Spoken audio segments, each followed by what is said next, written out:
믿음과 성령이 충만한 사람들을 교회의 일꾼으로 세우고 집사님으로, 장로님으로, 감독으로 이렇게 그 직분을 감당하게 하고 내적으로나 외적으로나 교회에 부여된 중요한 제반 업무들을 다 담당할 수 있도록 그렇게 해왔던 것입니다. 여러분, 우리 교회에서 맡을 수 있는 이 모든 직분들은 정말 모든 성도들이 사모할 만한 그런 아름다운 직분인 것이 틀림이 없습니다. 그리고 동시에 이 직분을 잘 감당한다고 하면 하나님께서 주시는 풍성한 보상과 풍성한 상급이 약속되어져 있는 직분인 줄로 믿습니다.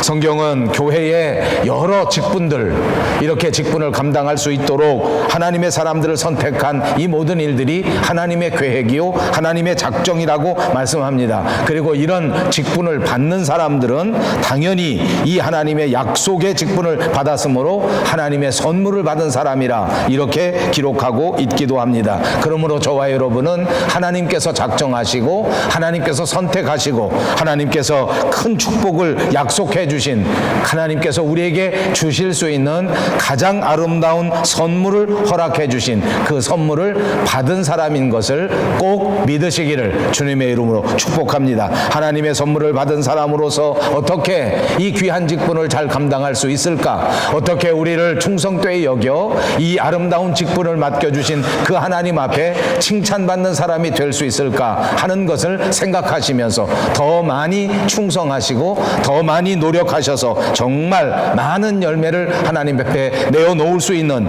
그런 저와 여러분, 그리고 우리 밴쿠버 영성교회가 되시기를 다시 한번 주님의 이름으로 축복합니다.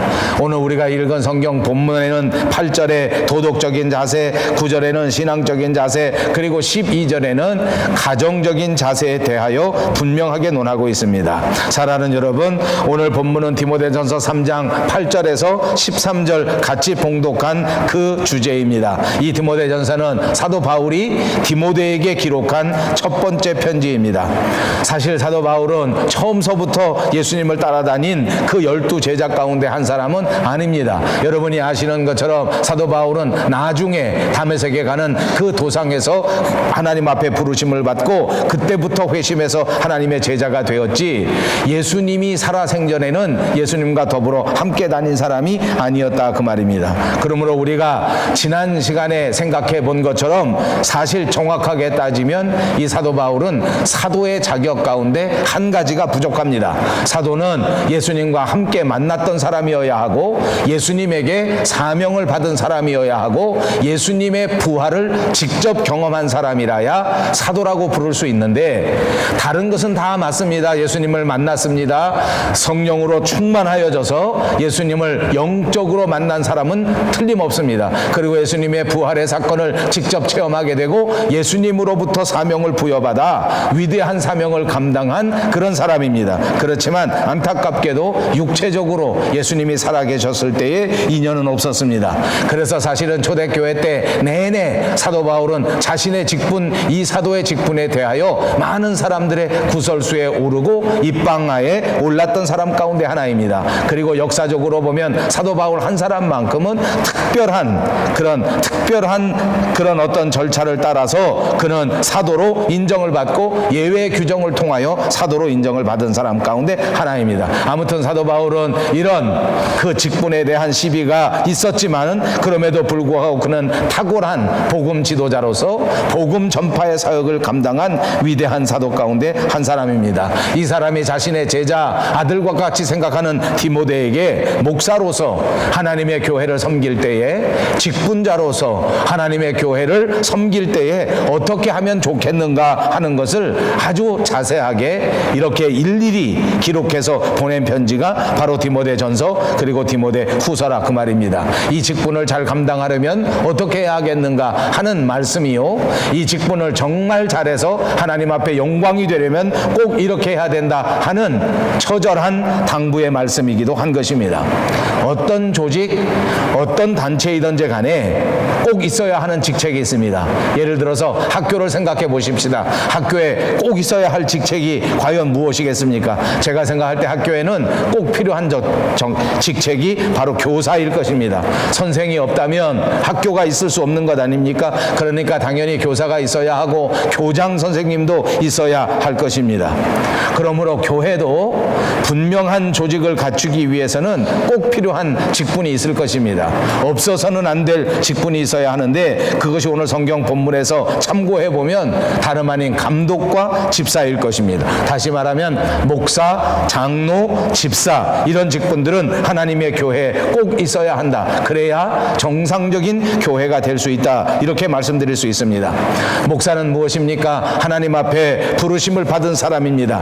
그리고 하나님의 부르심을 받은 사람이 스스로 하나님의 학문을 공부하고 신학을 공부하고 그리고 신학 수업을 다 마치게 되면 그를 청하는 교회를 기다리고, 그를 청하는 교회가 있으면 소속한 노회에서 안수를 받고 목사의 직분을 수행하게 되는 것입니다. 장로와 집사는 어떻게 합니까? 장로님들은 교회에서 선택을 받습니다. 그리고 교회에서 투표를 통하여 선택을 받은 장로님은 교육을 받고 훈련을 받고 노회에 가서 시험을 보게 됩니다. 노회에서 시험을 보고 합격을 하게 되면 다시 당회에 돌아와서 교회에서 임직을 받고 직무를 수행하는 것입니다. 집사님은 어떠합니까? 교회에서 투표를 하고 다시 교회에서 선택을 받고 교회에서 시험을 치릅니다. 그리고 교회에서 치르는 시험에 합격을 하게 되면 임직식을 통하여 그 직무를 수행하게 되는 것입니다. 그런데 우리들 가운데에는 이렇게 시험을 보지 않고 투표를 받지 않고 그렇게 하면서도 직분을 감당하는 것이 있는데, 그것이 우리의 집사의 직분입니다. 사실은 투표를 받지 않고, 사실은 시험을 보지 않고 받는 직분은 집사라 할지라도 그것을 서리 집사라, 그렇게 말하는 것입니다. 우리 교회 안에는 우리 교회에서 투표를 받고 우리 교회에서 시험을 보고 우리 교회에서 임직을 하여 집사님이 되신 안수 집사님들이 계시고, 또 이런 절차를 거쳐서 우리 교회에 편입해 오신 안수 집사님들도 계십니다. 그리고 장로님도 계십니다. 그런가 하면 대부분 분들은 이렇게 시험을 보지 않고 선택을 보지 않고 1년 단위로 담임 목사에게 임명을 받는 서리 집사의 직분을 감당하고 있는 것입니다. 서리라고 하는 것은 집사의 직분 가운데에서도 한시적으로 지키는 것을 말합니다. 항존직이 아니라 임시적인 성격을 갖는 직분입니다. 제가 캐나다에 이민을 와서 보니까 캐나다와 한국의 문화 가운데에는 비슷한 것도 참 많은 것 같고 다른 것도 참 많습니다. 여러분은 어떻게 느끼실지 모르겠습니다만, 제가 캐나다에 와서 살아보니까 정말 이해가 잘 안 되고 우리하고는 너무 다른 문화가 하나 있습니다. 그게 뭐냐면 여기 있는 사람들은 이름을 부릅니다. 우리는 사실 여간해서 이름을 잘 부르지 않습니다. 여기 사람들은 이름을 부릅니다. 교회에 가도 집사님, 장로님 이렇게 부르지 않고, 목사님 이렇게 부르지 않고 대부분 이름을 부릅니다. 그래서 사실은 이 서양교회 보면 어떤 사람이 집사고 어떤 사람이 장로고 어떤 사람이 목사인지 잘 모르는 경우가 굉장히 많습니다. 목사님인데도 서로 헤이 제임스, 헤이 폴 이렇게 부르니까 그분이 집사님인지 그분이 장로님인지 잘 모르는 사람들이 굉장히 많더란 말입니다. 우리 한국교회는 왔다 하면 조금만 지나면 다 합니다. 왜냐하면 이름 부르는 사람이 하나도 없습니다. 다 직책을 부릅니다. 집사님, 권사님, 장로님, 형제님 다 이렇게 부르지 그 이름을 부르는 경우가 거의 없지 않습니까? 정말 재미있는 것은 몇 년 전에 저희 집에 이종 조카 아이가 군대를 마치고 사회생활을 준비할 때에 잠깐 우리 집에 온 적이 있습니다. 한 6개월 정도 영어도 배우고 좀 쉬기도 하고 이렇게 하려고 온 것입니다. 나이가 30살쯤 됐을 때 왔는데 그 아이가 제 이름을 모르는 것입니다. 이모부는 이모부인데 어려서부터 이모부라고 불렀고 조금 철이 나면서부터는 목사님 이렇게 불렀지 그 목사님 이름을 한 번도 모르는 거예요. 그러니까 밴쿠버 공항에 들어오다가 누구 보러 왔냐? 그러니까 우리 이모네 집에 왔습니다. 이모 이름이 뭐고 이모부 이름이 뭐냐? 이모부 이름을 모르겠습니다. 그러니까 이민관이 이게 도대체 이게 정신이 있는 놈인가 없는 놈, 이게 정상적인 사람이 아니다. 자기 이모부 이름을 모른다. 저 같지는 않지만 대부분 그런 경우가 있을 것입니다. 여기 사람들은 이름을 불러서 좋은 점도 있습니다. 서로 이름을 부르니까 제가 둘째 며느리를 서양 사람을 얻었습니다. 제가 둘째 며느리 서양 며느리를 얻었을 때에 둘째 며느리 서양 며느리에게 첫 번째 한 부탁이 있습니다. 너 나 이름 부르지 마라. 그 말 안 했으면 지금 저 이름 부를 것입니다. 왜냐하면 저희 둘째 아이는 자기 장인어른을 이름을 부릅니다. 저한테 아빠 하워드가 있잖아 이러고 이름을 불러요. 하워드가 누군데? 우리 장인어른. 이래요. 그러니까 가만히 보니까 우리 며느리는 그럴 거 아니야. 헤이 상호 있잖아. 아버지. 네, 서양 며느리 얻지 마시기 바랍니다. 아버지. 네. 이게 서양 문화와 우리 문화 조금 다른 것입니다. 이름만 부르면 좋겠는데 우리는 이게 유교 문화에서 온 전통이라고 합니다. 그래서 우리는 직책을 중요시합니다. 그리고 이 직책을 부르는 것을 좋아합니다. 거기까지는 괜찮습니다. 그런데 문제는 이 직책을 부르는 것을 선호하면서 이 직책이 계급화되는 경향을 보이는 것입니다. 그래서 교회 안에 목사님이 계시고 장로님이 계시고 집사님이 계시고 지금 말씀하는 것처럼 집사님 가운데서도 안수 집사님이 있고 서리 집사님이 있다. 그러니까 금방 생각할 때 아이고 나는 서리 집사라 제일 꼬맹이구나. 제일 쫄병이구나. 아 나는 장로니까 제일 높구나. 당연히 한국 사람들은 그렇게 생각합니다. 이게 큰 착각입니다. 이건 우리와 전혀 다른 문화 속에서 벌어진 것입니다. 성경에는 전혀 그런 문화를 가지고 있지 않습니다. 감독은 감독대로, 장로님은 장로님대로, 집사님은 집사님대로, 목사님은 목사님대로 그대로 자기의 직분을 감당하는 것입니다. 계급이 아닙니다. 아래가 있고 위가 있는 것이 아닙니다. 모두가 다 하나님의 교회를 세우고 하나님의 교회를 섬기고 하나님의 교회를 이끌어가는 데에 필요한 직분이요 모두가 다 자기의 형편에 맞게 교회에 봉사하면 되는 직분이라고 하는 사실을 꼭 아시기를 바랍니다. 8절과 9절이 제시하는 이 자세를 보면 8절은 보통 일상적인 삶에 대한 자세, 9절은 신앙적이고 영적인 자세, 그리고 12절은 가정의 문제를 특별히 설명하고 있는 것입니다. 8절을 다시 한번 봅니다. 이와 같이 집사들도 정중하고 라고 시작하고 있습니다. 맨 먼저 하는 말이 이와 같이 라고 말합니다. 이와 같이라는 말은 무슨 말입니까? 이 집사의 직분에 대하여 충고할 터인데 이것은 앞에 말한 감독의 직분과 똑같다 그 말입니다. 계급이 다르다고 아래고 위고 하는 계급이 아니란 말입니다. 이와 같다고 하는 말은 장로의 직분의 자격과 권사의 직분의 자격과 집사의 직분의 자세는 똑같은 것이다 라고 말하고 있는 것입니다. 감독의 직분의 자세에 준해서 집사의 직분도 그런 자세를 가져야 된다. 누구든지 하나님의 일을 감당하는 일꾼은 똑같은 마음의 자세를 가지고 감당해야 된다 그 말입니다. 장로님이라 해서 다른 자세를 갖고 집사님이라 해서 다른 자세를 갖고 서리 집사라 해서 다른 자세를 갖고 아무 직분을 맡지 않은 성도라 해서 다른 마음을 가질 수 있는 것이 아니라 모두가 다 같은 마음으로 하나님 앞에 자세를 갖추어야 한다고 말씀하는 줄로 믿습니다. 그러므로 오늘 제가 설교하는 이 말씀은 우리들 모두에게 해당하는 말인 것을 꼭 믿으시기 바랍니다. 누구든지 이런 신앙적인 자세를 가지고 이런 가정적인 자세를 가지고 이런 자세를 통하여 하나님 앞에 충성할 때 하나님이 기뻐하신다 그 말입니다. 절대로 계급의 순서가 아닙니다. 절대로 아래 위의 순서가 아닙니다. 성경은 결코 집사가 장로보다 열등하다고 말한 적이 없고 장로가 서리 집사보다 위라고 제시한 적이 없습니다. 다만 그 성격에 따라서 다른 것입니다. 인품이 달라서는 안 됩니다. 신앙의 깊이가 달라서도 안 됩니다. 모두가 다 하나님 앞에 깊은 인격을 갖고 높은 인격을 갖고 이 직책을 감당해야 될 줄로 믿습니다. 이와 같이 집사들도 정중하고 일구이연을 하지 아니하고 술에 인박히지 아니하고 더러운 일을 탐하지 아니하고 그랬습니다. 정중하다. 이 말은 무슨 뜻일까요? 아마 이 성경 이전에 과거의 개역 성경에서는 이 말씀을 단정하고 그렇게 말했습니다. 영어 성경에 보니까 이것은 worthy of respect 이렇게 말했습니다. 또 다른 성경책에는 sincere라고 말한 적도 있습니다. 정중하다는 말은 그런 말입니다. 단정하다는 말은 그런 말입니다. 존경할 만한 일, 그리고 신중한 사람, 이런 것을 말하는 것입니다. 우리가 흔히 단정하다고 하면 옷 매무새를 생각합니다. 옷 매무새나 차림새가 단정하다, 머리를 단정하게 깎는다 하고 말하지 않습니까?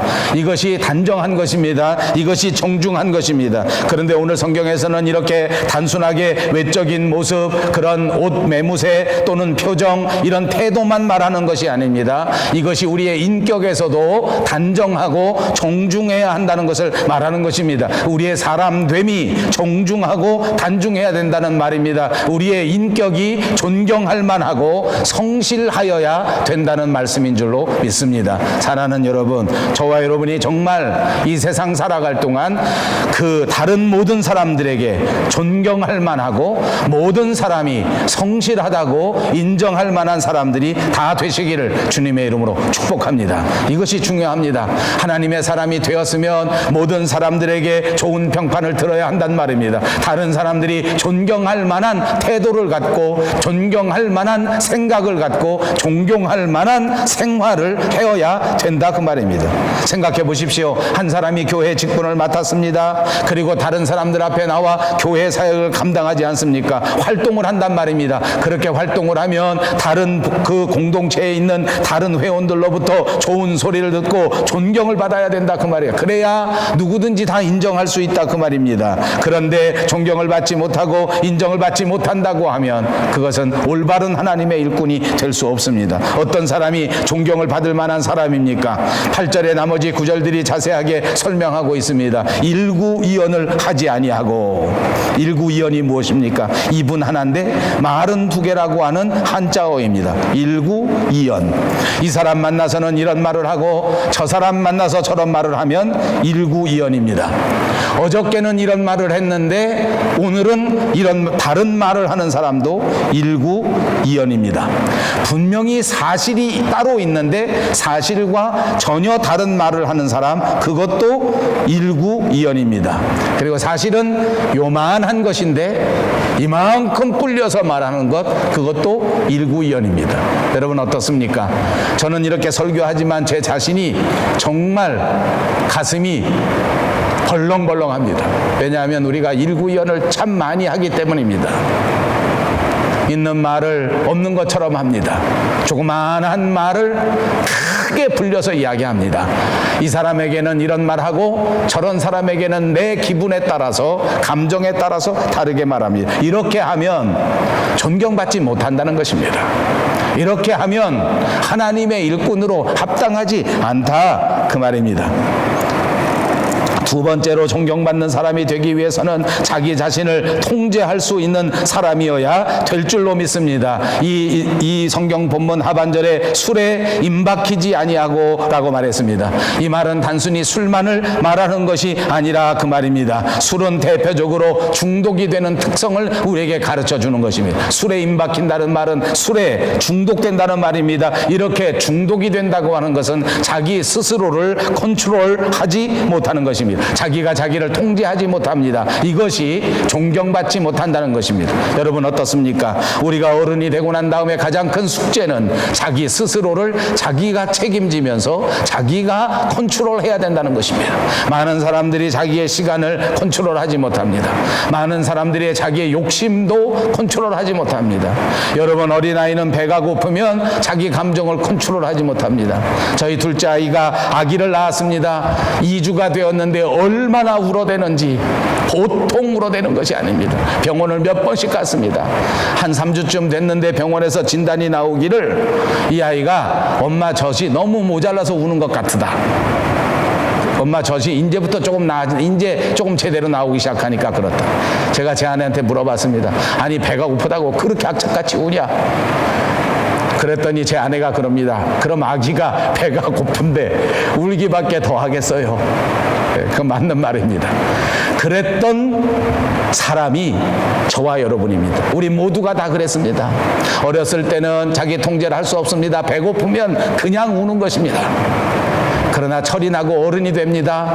엄마가 되고 아빠가 되었습니다. 여러분, 엄마가 배가 고프면 무조건 울어버립니까? 아니요, 엄마는 배가 고파도 울지 않습니다. 아버지는 힘들면 무조건 주저앉아 버립니까? 아니요. 아버지는 아무리 힘들어도 주저앉지 않습니다. 그것이 어른입니다. 자기가 통제하는 것입니다. 배는 똑같이 고픈 겁니다. 어린 애기도 먹지 않으면 배가 고프고 어른도 먹지 못하면 배가 고픕니다. 그러나 어른은 그 배고픈 것을 통제하는 것입니다. 어린아이도 고생스러우면 힘듭니다. 그러나 청년이 되면 그 고생스러운 것을 겪습니다. 왜냐하면 이 땀방울이 변하여 영광의 면류관으로 돌아올 것을 알기 때문에 그들은 땀을 흘리며 훈련하고 땀을 흘리며 공부하고 땀을 흘리면서 연습하는 것 아닙니까? 사랑하는 여러분, 우리가 하나님 앞에 올바른 일꾼이 되려고 하면 우리 스스로를 컨트롤할 줄 알아야 합니다. 술에 임박히지 마십시오. 술에 중독되지 말라는 것입니다. 사랑하는 여러분, 중독은 무엇입니까? 술이 없이는 살 수 없는 사람을 말하는 것입니다. 우리가 만약 술을 한 잔 먹고도 잘 통제할 수 있다면 그건 아무것도 아닙니다. 아무런 문제가 아닙니다. 10잔을 먹어도 우리가 마음대로 컨트롤할 수 있다면 그것도 문제가 될 수 없습니다.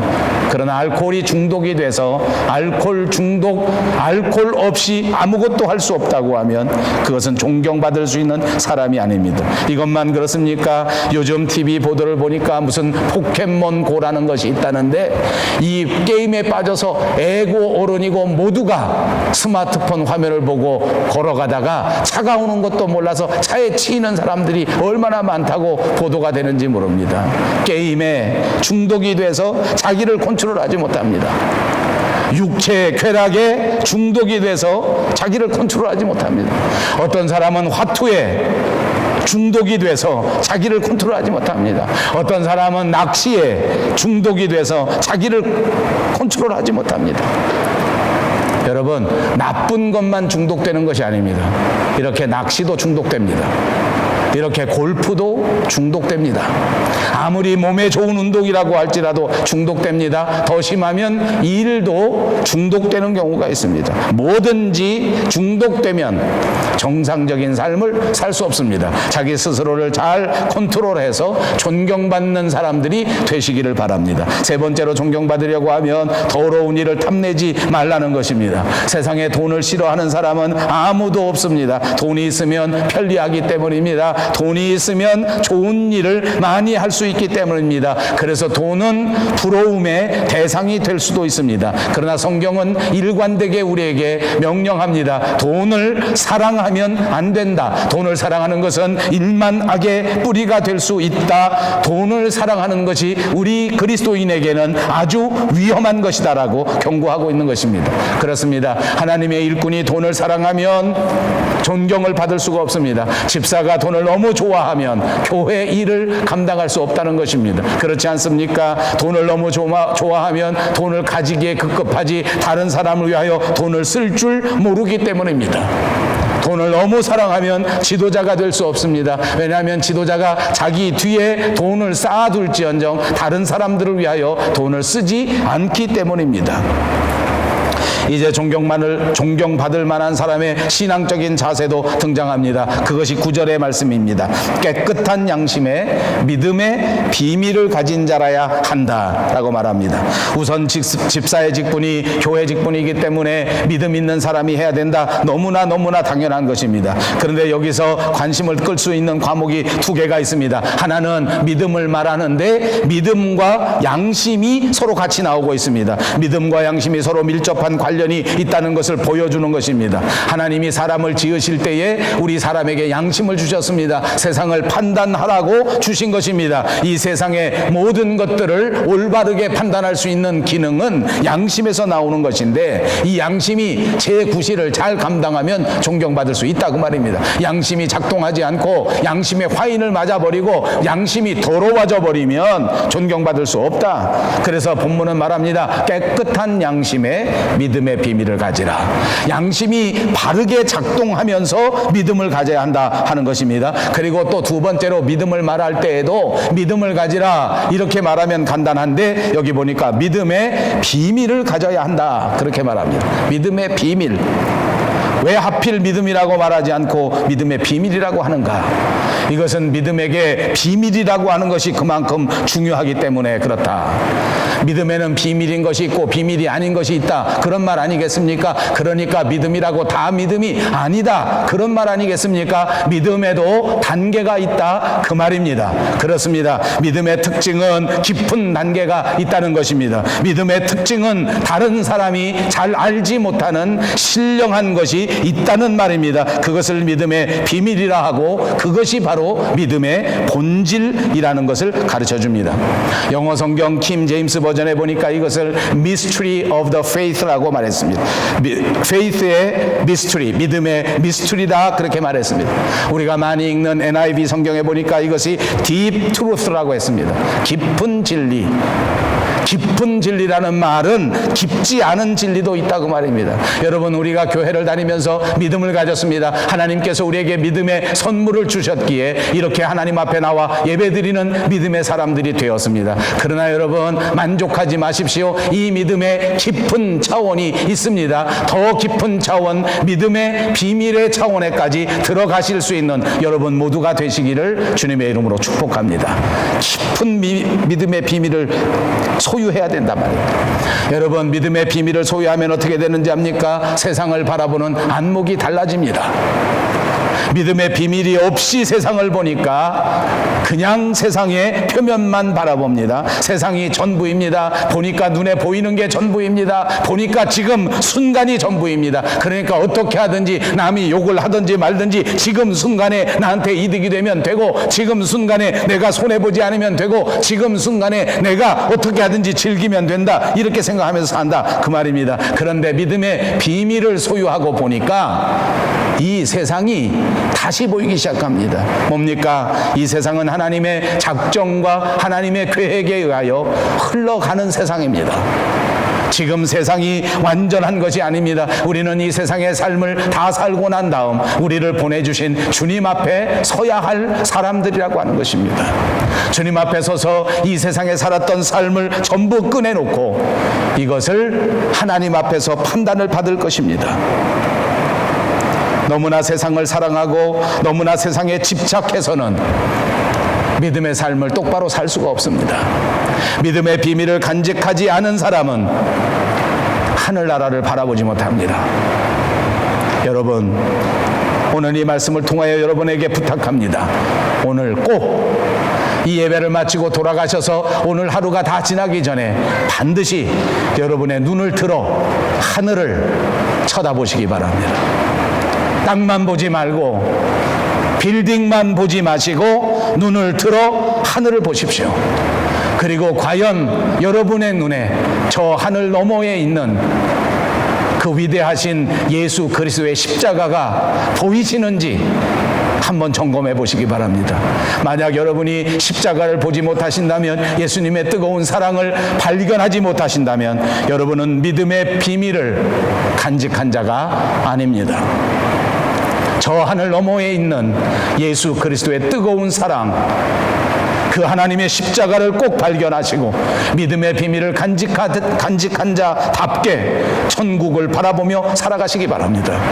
믿음의 비밀이 있을 때 하늘나라가 보이는 것이기 때문입니다. 여러분, 믿음의 비밀을 간직한 채 하늘나라를 바라보십시오. 그 하늘나라에서 우리를 기다리시는 하나님의 모습을 보게 될 것입니다. 우리를 위하여 상급의 면류관, 축복의 면류관을 준비하시고 저와 여러분을 기다리시는 그 하나님을 발견하시게 될 것입니다.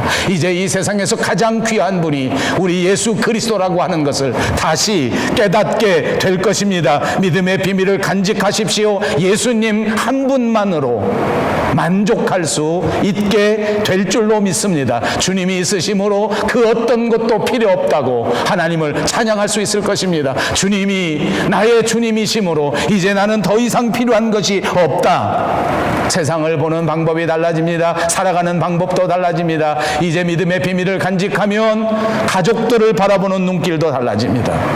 평생 왼수 같던 남편도 달리 보일 것입니다.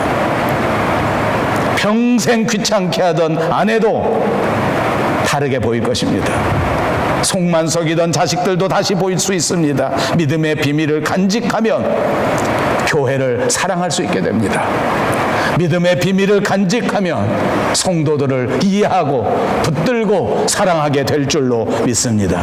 마지막 집사의 자세를 또 말합니다. 그것은 가정에서의 자세를 말씀하고 있습니다. 집사들은 한 아내의 남편이 되어 자녀와 자기 가정을 잘 다스리는 자라고 말씀하고 있습니다. 감독의 경우도 그러지 않았습니까? 한 아내의 남편이어야 됐다고 규정했습니다. 다른 여자가 있는 사람은 한 여자의 남편이 아닙니다. 그러므로 이 자격 가운데, 이 자세 가운데 하나는 한 아내의 남편이란 말입니다. 숫자적으로도 하나이어야 합니다.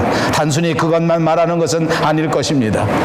한 아내의 남편이라 할지라도 남편 노릇을 똑바로 하지 못하면 그것은 남편이 아닙니다. 사랑하는 여러분, 남편 되신 여러분, 하나님 앞에서 깊이 생각해 보십시오. 나는 과연 한 아내의 남편 노릇을 똑바로 하고 있는가? 아내에게 충실하지 못하면 올바른 남편이 아닙니다. 배우자에게 충실하지 않으면 올바른 남편이 아닙니다. 이 아내에게 신실하지 못하면 하나님 앞에 올바른 직분자가 될 자격이 없다는 것입니다. 아내조차 인정하지 않으면 그 사람이 나와서 역할을 감당할 수 없다는 것입니다. 자녀들도 마찬가지입니다. 어떻게 양육해야 된다고 말합니까? 자녀들을 양육할 때 잘 다스리는 자라야 한다, 그 말입니다. 자녀들에게 존경을 받아야 합니다. 자녀들에게 존경을 받는 아버지, 자녀들에게 존경을 받는 어머니가 하나님의 집에서 봉사할 수 있는 자세가 구비된 사람이라고 하는 말씀입니다. 그리고 마지막으로 자기 집을 잘 다스리는 자라고 규정하고 있습니다. 자기 집을 잘 다스린다, 자기 가정을 잘 다스린다는 말이 아닙니까? 여러분, 이 말씀이 쓰여졌을 때는 초대교회입니다. 사도 바울이 이 말을 썼을 때 한 가정은 그 모습이 어땠을까 한번 생각해 보십시오. 제가 이 말씀을 왜 하는지 압니까? 오늘은 이 가정이 너무나 많이 달라졌기 때문입니다. 지금 가정이라고 하면 뭘 생각합니까? 나, 내 아내, 내 자식. 저희 집은 이제 아무도 없습니다. 저희 어머니, 저, 그리고 제 아내 3사람밖에 없습니다. 자식들이 다 장성해서 장가가고 나가서 자기 자식을 낳고 꾸리고 사니까 저하고는 이제 남이 되었습니다. 우리 가정은 정말 단출합니다. 저는 집안에 책임이 없습니다. 제 아내만 잘하면 되고 저희 어머니 돌아가실 때까지 잘 모시고 있으면 됩니다. 저희 어머니는 모실 필요도 없습니다. 혼자서 너무나 잘하십니다. 끝까지 잘하시기를 바랍니다. 그렇게 사시다 가실 것이기 때문입니다. 전 할 일이 없습니다. 그러니까 이 말을 오해할 수 있습니다. 아니요, 초대교회 때는 그렇지 않았습니다. 한 집안에 어머니만 있는 것이 아닙니다. 할머니도 있었습니다. 아들만 있는 것이 아닙니다. 저 밑에 손주가 있습니다. 조금만 더 지나면 그 손주가 장가가고 시집가서 또 자식을 낳으면 다 한 울타리에 살았습니다. 우리 가족만 산 것이 아닙니다. 한 가정에는 대부분 가정일을 돌보는 그런 일하는 사람들도 있었습니다. 이것이 가정입니다. 그 모든 가정을 잘 다스리라는 것입니다. 뭘 말하는 것입니까? 오늘날로 따지면 조금 다릅니다. 이제는 우리가 우리 집안에만 생각해서 될 일이 아니라 그 말입니다. 만약 학생입니까? 그렇다면 학교에서 관계를 맺고 있는 모든 사람들을 잘 다스리는 것을 말하는 것입니다. 직장에 나가 직장을 소유하고 사업을 감당하는 사람입니까? 그러면 여러분들 밑에서 고용당하고 있는 그 사람들을 다 포함해서 그 사람들이 가정이란 말입니다. 어디에 나가 취직하고 일하고 있습니까? 그렇다면 그 회사에 같이 다니는 동료 직원들 모두를 말하는 것입니다. 그 사람들과의 관계가 원만하고 그 사람들에게 인정을 받고 그 사람들에게 존경받는 사람이 하나님의 직분자로서의 마땅한 자세다, 그 말입니다. 여러분, 제가 이 대목을 말씀드릴 때서부터 여러분에게 부탁드렸습니다. 우리는 자격을 가지고 여기 온 사람들이 아닙니다. 하나님께서 이미 우리를 충성되이 여겨 하나님의 직분자로 삼으셨습니다. 누구든지 하나님 앞에 필요한 장로님으로, 집사님으로, 권사님으로, 형제님으로, 자매님으로 오늘 이 시간 불러내 주셨단 말입니다. 이제 내가 자격이 없으니까 그만두겠다, 그런 미련한 말은 하지 마시고 이제 하나님께서 우리를 충성되이 여겨 이토록 영광스러운 직분을 맡겨주셨으므로 이제는 우리가 이런 자세를 가져야 하겠다. 아주 어려운 일입니다. 아주 힘든 일입니다. 나 하나도 감당하기 어려운데 내 가정을 감당해야 되는 직분입니다. 내 가정에서 인정받기도 어려운데 자식들에게도 인정을 받아야 한단 말입니다. 윗사람에게도 인정받아야 합니다. 아랫사람들에게도 인정받아야 합니다. 절대로 자기 스스로를 통제할 수 있어야 합니다. 이런 도박이나 이런 술이나 이런 모든 것 중독성 기호품에 빠져서 중독돼서는 안 된단 말입니다. 더러운 이익도 탐내면 안 됩니다. 돈도 너무 사랑하면 안 됩니다. 권력도 너무 사랑하면 안 됩니다. 깨끗한 양심의 믿음의 비밀을 가진 자라야 이 사명을 감당할 수 있다고 말씀하셨으므로 우리는 깨끗한 양심을 갖추고 믿음의 비밀을 가진 자로 살아야 한다 그 말입니다. 사랑하는 여러분, 이런 신앙의 삶이 쉽지 않습니다. 우리 스스로는 감당하기 어렵습니다. 그러므로 오늘부터 더더욱 간절한 마음으로 하나님께 도우심을 구하십시오. 주의 성령께 기도하십시오. 주여, 저로 하여금 이런 사람이 되게 해주십시오. 주님, 제가 믿음의 비밀을 간직하고 살아가는 자가 되게 해 주시옵소서. 성령으로 충만하여 이 직분 감당할 수 있는 종이 되게 해 주시옵소서.